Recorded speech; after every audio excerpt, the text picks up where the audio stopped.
मराठा आंदोलक मनोज जरांगे पाटील यांच्या हत्येचा कट शिजल्याची माहिती समोर आल्यानंतर आणि याचा भांडाफोड झाल्यानंतर जालना पोलिसांनी अमोल खुने आणि दादा गरुड या दोघांना ताब्यात घेतलेला आहे। त्यांना 12 तारखेपर्यंत पोलीस कोठडी देखील सुनावण्यात आलेली आहे। सध्या मी बीडच्या गेवराई तालुक्यातील रुई धानोरा या गावामध्ये आहे आणि अमोल खुने याचं जे घर आहे त्या ठिकाणी आता पोलीस दाखल झालेले आहेत। पोलिसांकडून पंचनामा सुरू असल्याची माहिती देण्यात आलेली आहे।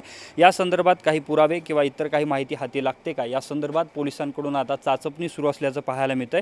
सध्या पोलिसांचं एक पथक जे आहे ते रुई धानोरा या गावात असलेल्या अमोल खुने यांच्या घरी दाखल झालेलं आहे। अमोल खुनेचे कुटुंबीय जे आहेत ते याच घरामध्ये आहेत आणि याच घरामध्ये सध्या पोलिसांकडून पंचनामा सुरू असल्याची माहिती मिळते। यामुळे आता पोलिसांना इतर काही गोष्टी हाती लागतात का हे पाहणं महत्त्वाचं असणार आहे। कॅमेरामन प्रमोद सह मी अशोक काळकुटे, TV9 मराठी, बीड।